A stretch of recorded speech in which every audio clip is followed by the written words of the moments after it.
So for today's video guys, maglinis muna ako dito sa Molak.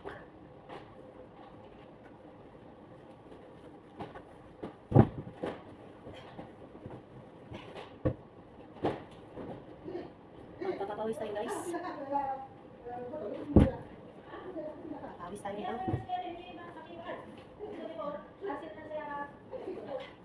Wala na tayong tambok-tambok guys. Simula nung nagbakasyon ako guys sa Egypt, doon ako talaga tumaba. Umabot ako doon ng 75 kilos. Kaya ngayon, kunin natin yung 10 kilos guys na tumubo. So, ngayon guys, need ako na magbawas ng 10 kilo guys. Kasi, nung nagbakasyon ako sa Egypt, bigla akong tumaba doon. Kasi doon hindi ako guys, hindi naman ako doon pinagpawisan. Ewan ko ba, talagang tumataba ako talaga bigla guys, umabot ako ng 75 kilos doon. Nagbakasyon ako. So, ngayon andito na naman ako sa Riyadh guys. So, mag ako guys, lagi akong nagpapapawis. Gusto ko na mabawasan yung kilo ko kasi sa totoo lang guys, mabigat sa katawan. Mabigat na talaga kasi umabot ako ng 75 kilos guys. So ngayon, ang ginawa ko guys, araw-araw ako naglilinis. Sa umaga, yung hindi pa masyadong mainit, doon ako guys sa labas. Diyan sa labas ako, nagwawalis ako. Yung kaya ko lang yung init. Tapos masyadong mainit na, dito na naman ako sa labas. Oh, hindi guys, baliktad naman ng istorya. Pag mainit na, dito na naman ako sa loob, yun ang ibig ko sabihin, no? So dito ako sa loob guys, dito ginagawa ko guys, binabaliktad ko itong mga upuan. Kasi dyan sa ilalim guys, may nahulog dyan ng mga laruan sa bata. So gusto ko na magpapawis as in. So mamaya guys, aakyatin ko dyan, punasan ko dyan, oh. Para lang maano ako guys, yung singot ko, yung pawis ko guys, para lang malabas sa katawan ko. Kasi matagal talaga ako guys na hindi pinapawisan. So, yan. Ito guys, kung isauli na natin to.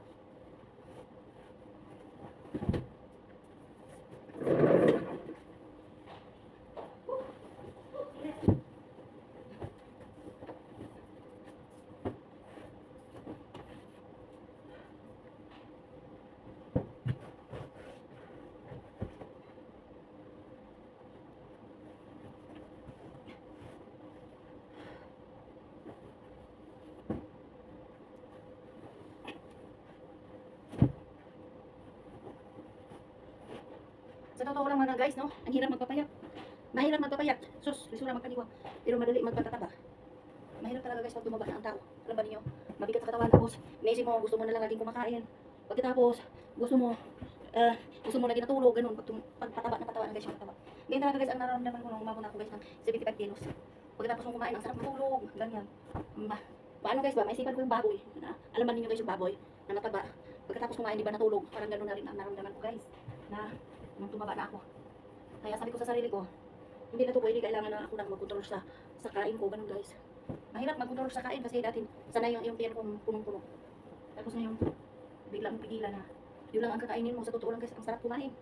Pero pinipigil ko yung kain ko kasi wala na guys, na over kilo na ako, 75 kilos. Nung nung umabot ako sa 75 kilos, tamang-tama nung umuwi kami dito sa Riyadh.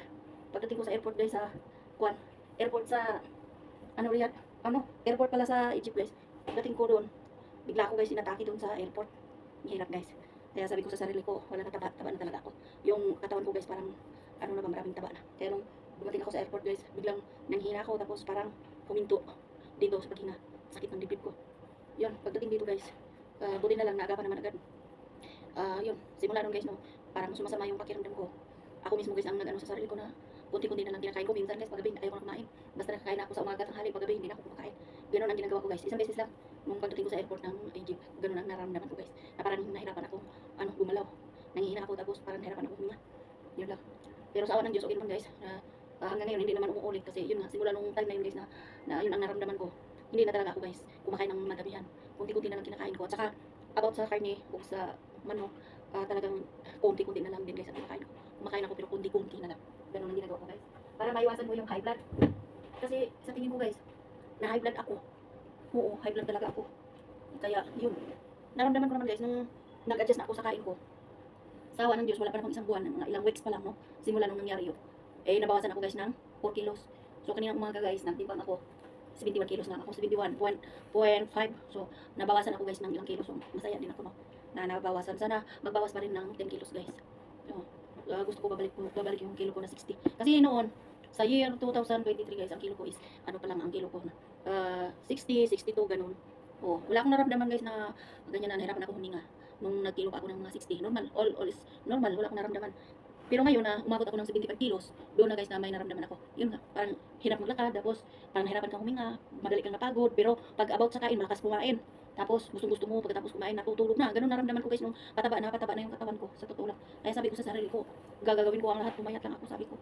Kaya, yun, hanggang ngayon guys, pag kumakain ako, konti-konti na lang. Masarap ay kain, at tinigil ko na.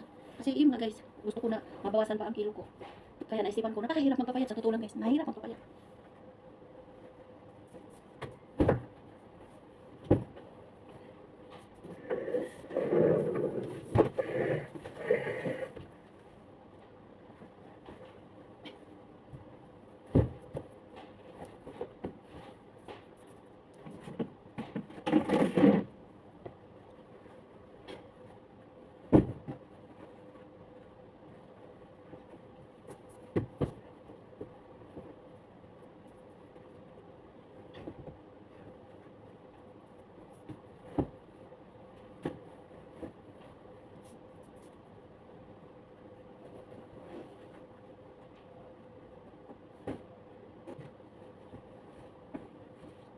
Parang madaling.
Guys, yes.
So ngayon guys, tapos na dito ang diwalis ano. So ang gagawin ko guys is punasan ko naman siya.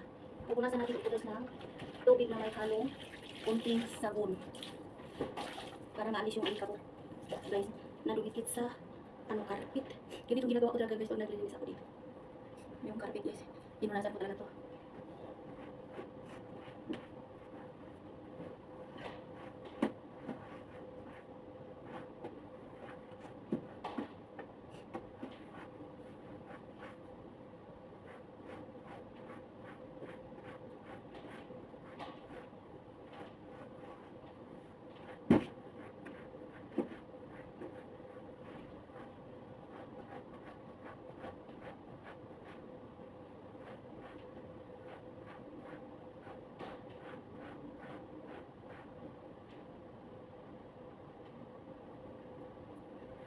Ganito yung nagawa ko guys sa carpet. Punasan ko siya kasi kahit tapos na hindi manisan, may matitira pa rin guys ng mga alikabok, saka yung mga konting damit. Yun, pinupulot ko din. Mahirap kaya linisin ng carpet guys. Lalo na pag maraming lumikit dito. Mahirap talaga linisin ng carpet, matagal. Kahit mo pa i-brush to, i-vacuum, meron pa rin matitira. Kaya ang ginawa ko dito guys, yung ginawa ko, pinunasan ko siya ng trapo na may konting sabon, tubig. Ayan, ganyan ko guys. Pinunasan ko siya. Tapos, pigain mo mabuti. Ganun, pigain mo mabuti. Ayan. Tapos, tsaka punas dito sa carpet guys. Kasi, may mga natitirang mga ano guys, buhok, mga kanin, kahit i-vacuum pa to, hindi natatanggal lahat, may natitira pa. Kaya ang ginagawa ko guys, ganito na lang. Pinupunas ko siya, tapos pag hindi madalas punas, pinupulot ko yung mga kanin na nahulog dito sa carpet guys.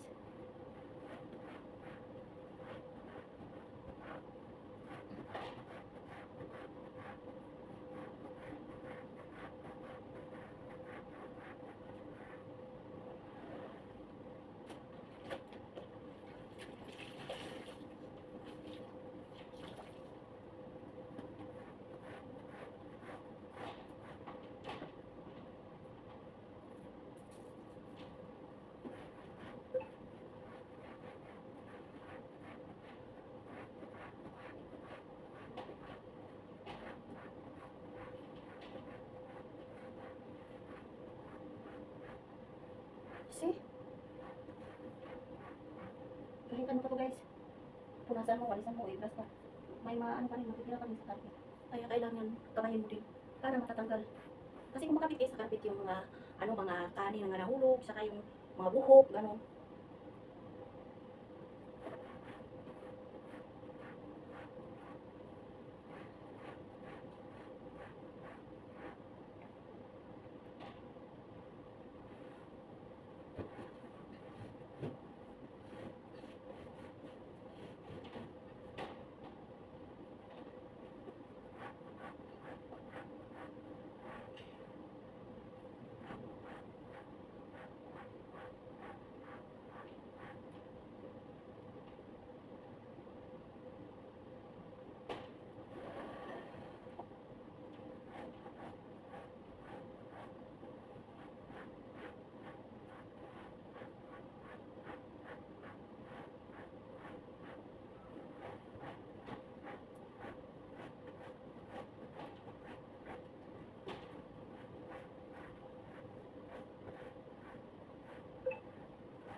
Kapagod man eh.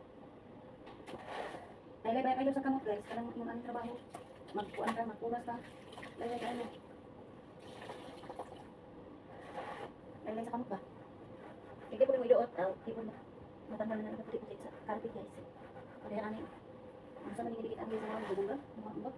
Ano yung dikit ang kuan, carpet nila mga bubungga. Hirap man kayo tanggalin.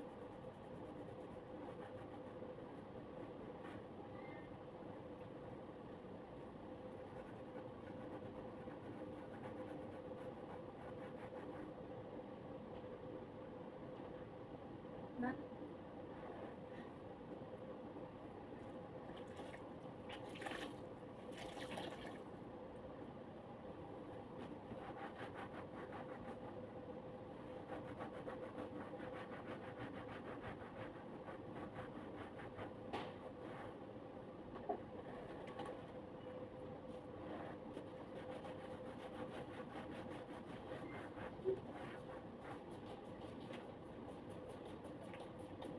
Yes.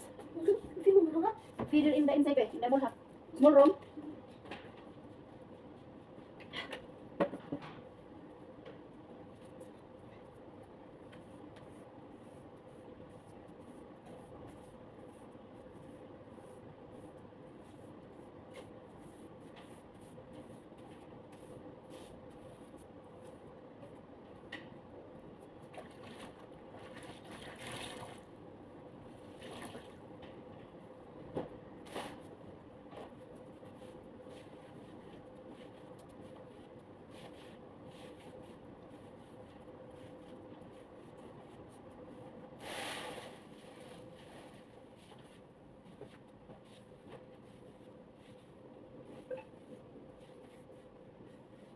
So yan, walang baso ko dati gamay guys.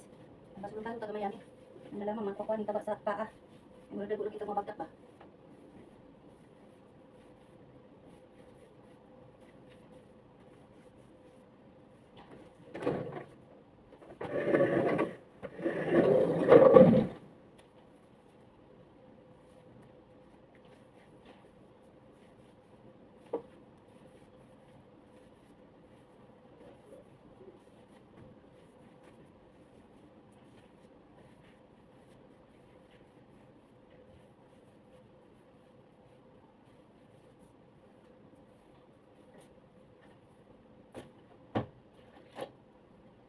So yun guys, tapos na.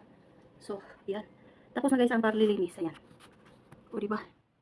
O na-arrange na guys. O. Yan. O diba? So yan lang guys. Thank you for watching. Bye bye.